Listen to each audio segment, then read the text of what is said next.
So this next section is all about metrics. So we did a little bit on journal metrics to begin with, and that's really important, but we're going to learn some new terms. So the new terms are bibliometrics and altmetrics, and it's really more about what can be counted. So the first thing though that I wanted to do is differentiate between research impact and citation-based metrics. So they're two different things. And why we're talking about this initially is because research impact and engagement has become such a big deal at universities, particularly in terms of gathering information as to the value of the research in terms of the global benefit, if you like. So how has that research impacted in terms of economic and societal ways? So I wanted to just let you know that there's a difference between the two. And certainly there is some benchmarking going on between universities, around universities, to identify how our researchers are being impactful and engaging in this space. So it might be things like policy, your research might have impacted policy decisions or changes to legislation or education policy, or changes in healthcare, patient care, that sort of thing, or growth of small businesses in creative industries. You know, so it's bigger than what I'm going to talk about, but you will hear this terminology around. And if you wanted to learn more about some of this, you've got a link there to publication metrics as well. So what is this thing called citation-based metrics? Well, I like to think of it in three ways. So we've got the article level metrics. So that's the usage, and we've looked at that in a little way in some ways as well. So the usage of a scholarly work, that might be something like the citation count. It could be the number of tweets. It could be the number of likes, it could be the number of downloads. So it's that ability to count what's happening at the article level. The author level metrics, and I know you're all keen to hear about the H-index, which is only a couple of slides away. The author level metrics is about individual researchers. So how impactful have they been in terms of their citation counts, but also the amount of publishing that they're doing. And that might be, like I said, at the individual researcher, it could be the research group or the institution. And we've already looked a little bit at journal metrics. So that could be a quasi view of quality of the journal, but remembering, like Ellen said, there's many things that you need to take into account in terms of quality for a journal. Not just those numbers, which we all tend to get a bit hung up on. So what are they used to do? Evaluate the impact of published articles. But saying that, remember that bad research gets cited a lot as well, and bad outcomes as well. I remember there was an article that talked about vaccinations causing autism, for instance, and it's been highly ranked or cited, but the conclusions were incorrect. So you need to really have that due diligence going on as well. Evaluate the journal's standing in the field, which we looked at with Simago. Evaluate the researchers. So often your supervisory team and yourself at some stage too, if not now, going for grant applications, but also promotion and tenure. So those sorts of things can all be very useful for your career trajectory.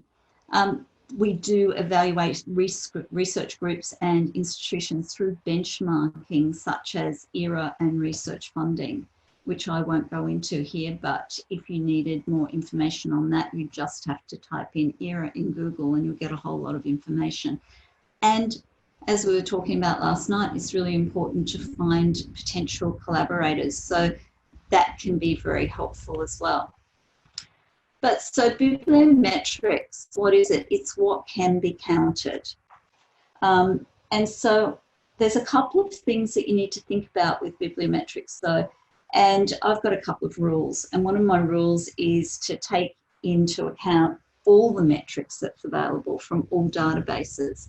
So the metrics will change between databases as we've seen previously, with citation counts, for instance, and always compare like with like. So, Alan talked about this earlier. So a H-index, for instance, which I'm going to give you a good overview of in a minute, a H-index in creative industries of a 4 is really good, but in perhaps sciences, it may not be so great. So we need, and that's all based on citation-based metrics. So how many times are your articles being cited?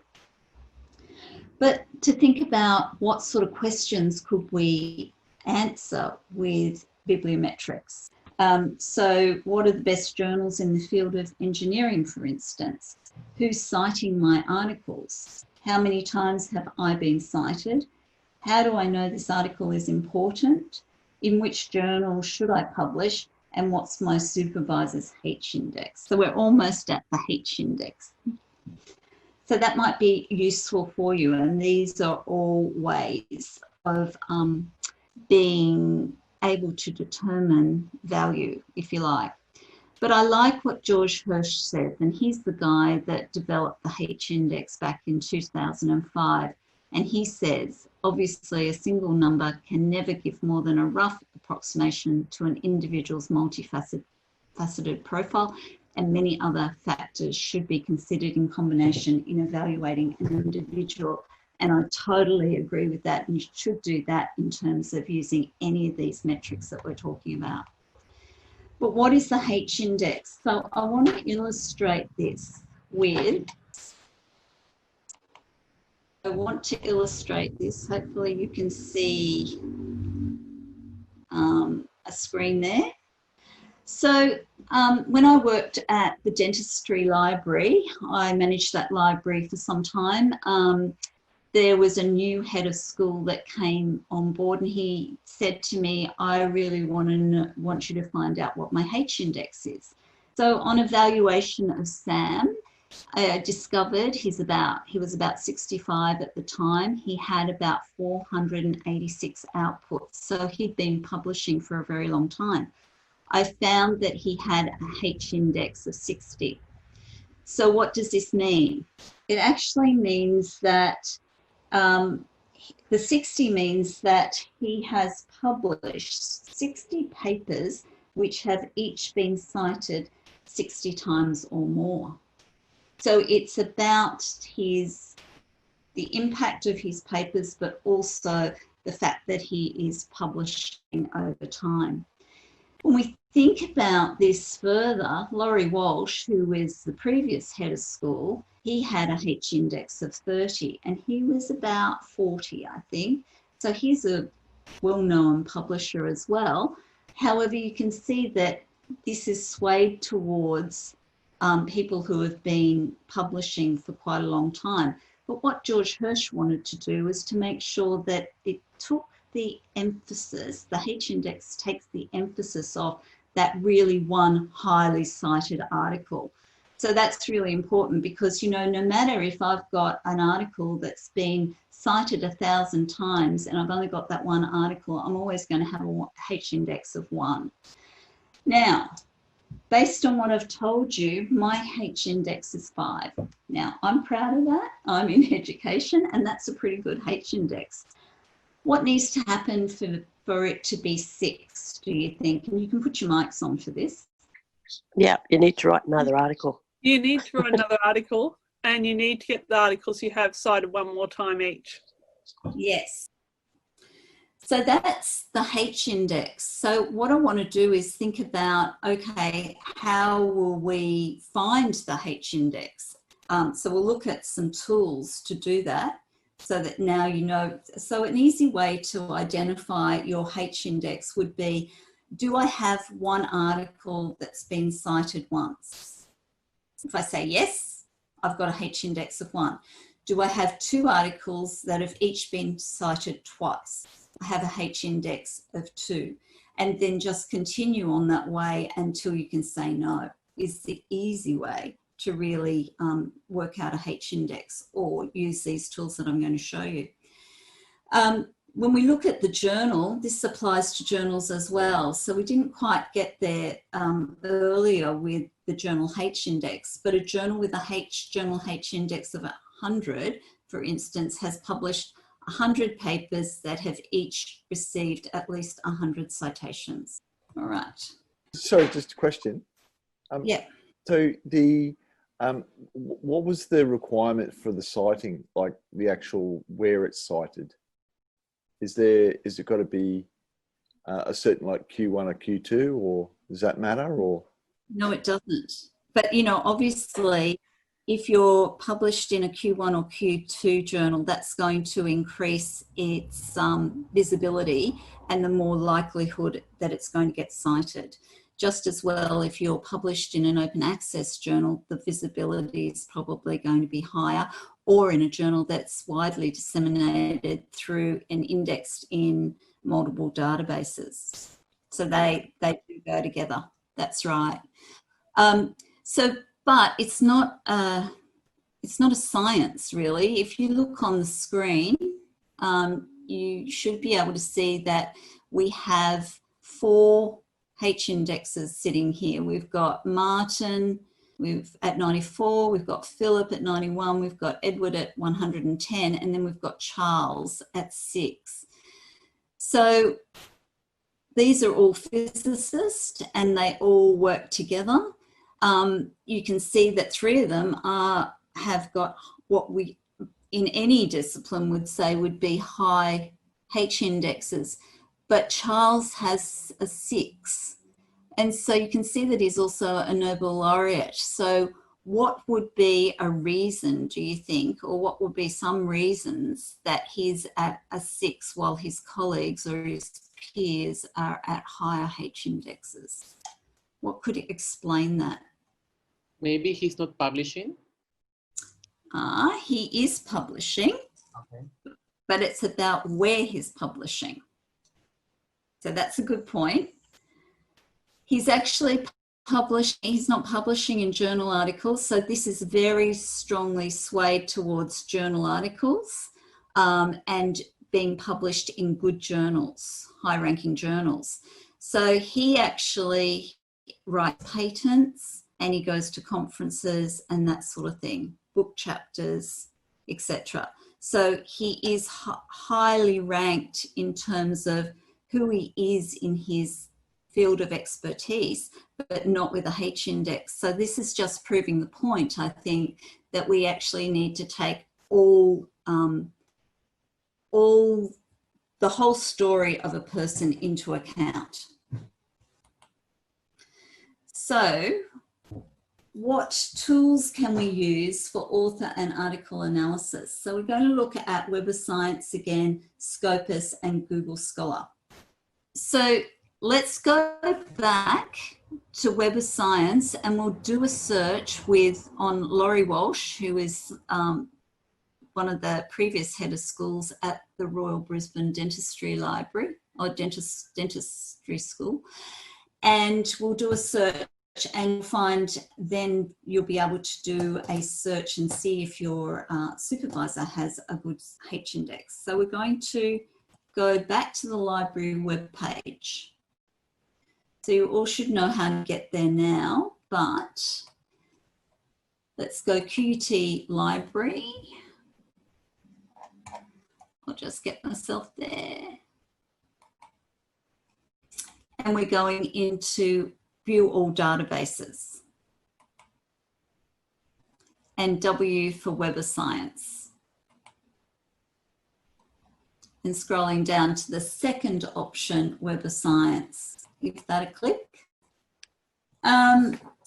So we're going to look for, you could do an author search here, but I actually don't like that view. I'm going to look on author from the drop-down menu. So again, we're doing a field search here. So we're going to say author, and his name is Walsh, and it's L for Laurie. Now Ellen talked about how we can be cited in different ways and dependent on the publication. So I know he publishes, there's variants to his name, and he publishes as Walsh LJ, Lawrence J, Laurie, all sorts of things. So I'm just going to put an asterisk there. So Walsh L asterisk will look for all variants of that name, but I will also pick up some odd things. So I'm going to use some focus down the side when this does the search to limit to where he was publishing. So his affiliation when he's at UQ and the dental school. So you can see if you quickly scroll down, there's Lee, etc. And I don't mind that because I'm being quite broad to begin with. But if we scroll down along the left-hand side, you could see that there's Web of Science categories. So if you knew the categories that the person was publishing in, perhaps you could put a focus and refine your search that way. Laurie actually publishes across areas. So I'm not going to do that because it wouldn't really help me to make sure that I get everything that I need to. Down in Organisations Enhanced, though, I know that he's affiliated with University of Queensland, and so I'm actually going to limit my search just to University of Queensland and then refine. Jennifer. Yes. I wondered if there's a difference between an author, which is the main author, or an author which is part of the et al. If you're in terms of citation? Yeah. No, you're an author, whether you're the first author or you're the last author. Okay. You'll get recognition for that citation, for the cited by. Excellent. So what you need to do is to go to the top of the screen and see citation report, I think it is. Fantastic. So you've all very well been able to do that. So what we can say is that we're clear that that type of search has limited right down to the appropriate person. You can do the same in Scopus, and we can go into Scopus and just do a quick search. But Scopus is much nicer in lots of ways than Web of Science because it has already listed the author's variant names, and so that makes it much easier for us. So here you could use the authors there, but as I say, I like to go just on the down arrow and choose the author field. And then I would do my search again, Walsh L and the asterisk. So that works just the same in Scopus. And I'm showing you this because it's a little bit different. You can see that the author name is LJ and there's 235. I could go with that because that's his variant and that's how Scopus recognizes him. However, I could also go down to affiliation. So Organisations Enhanced in this particular database is called affiliation. And so I could choose University of Queensland that way as well.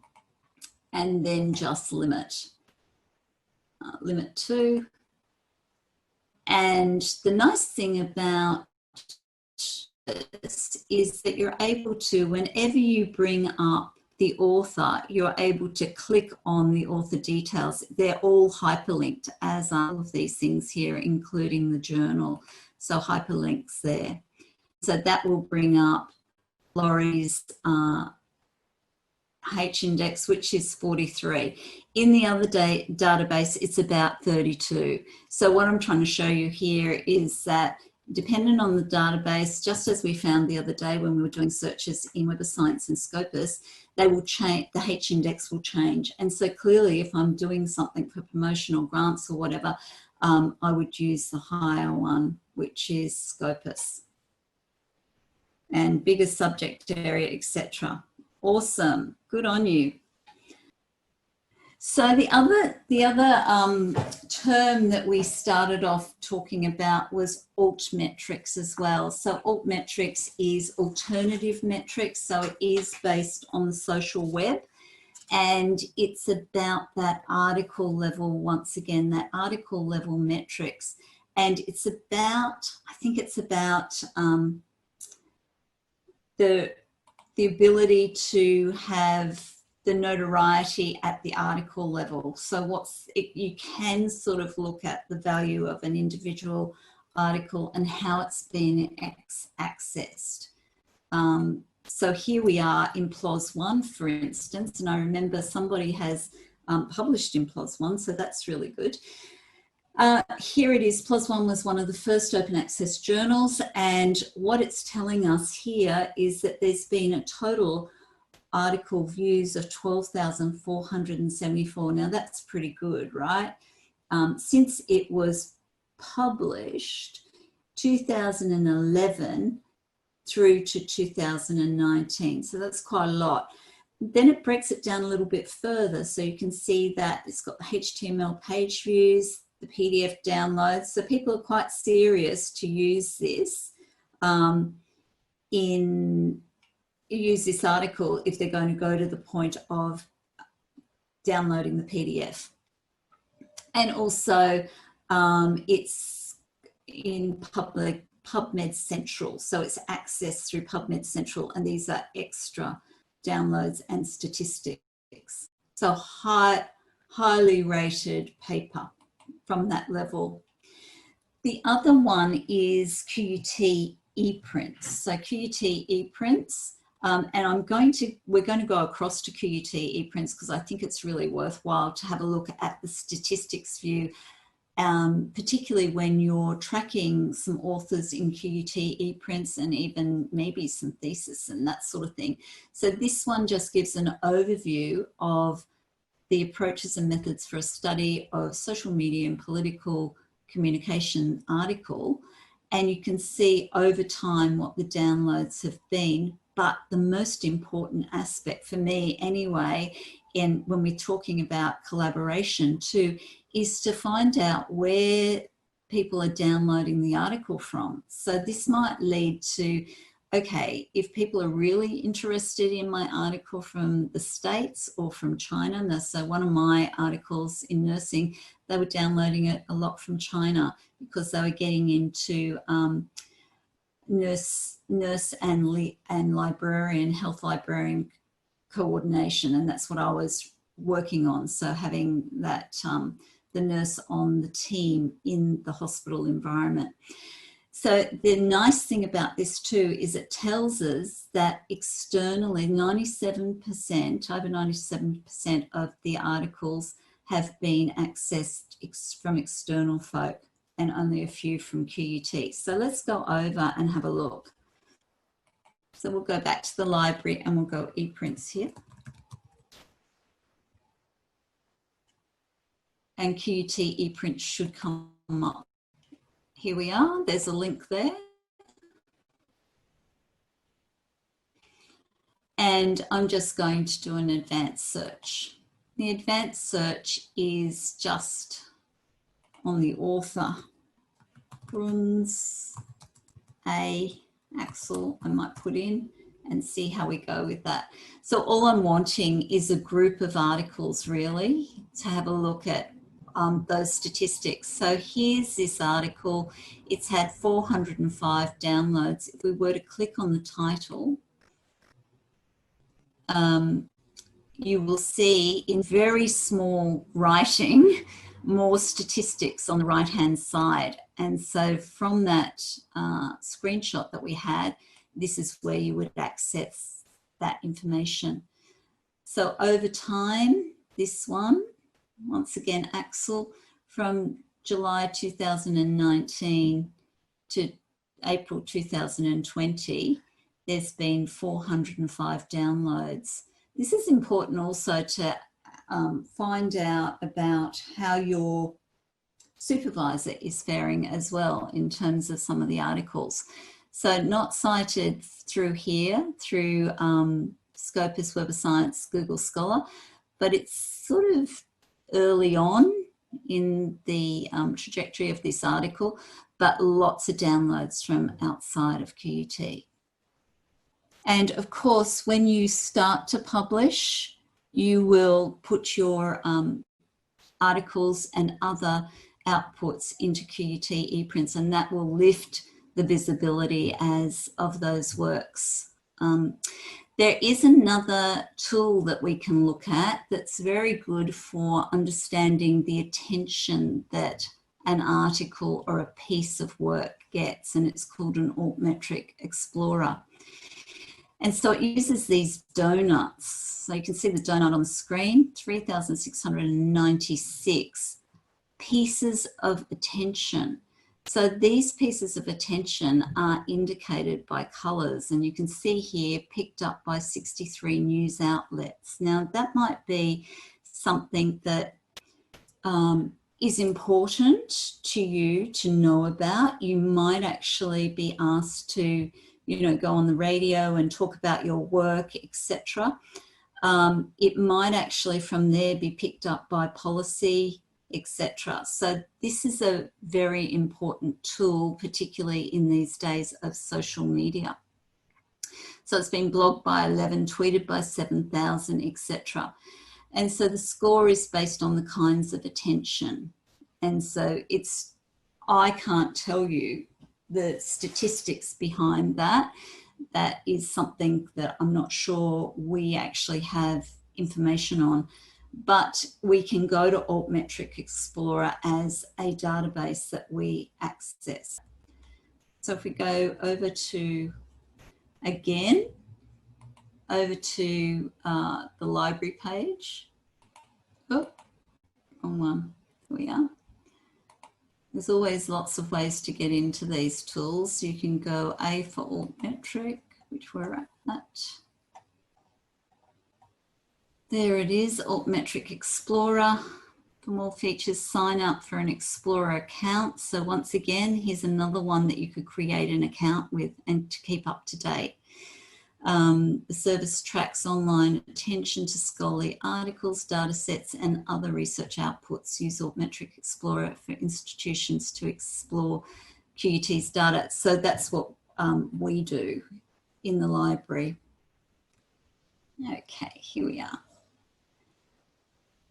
So we could look on, we could do a search.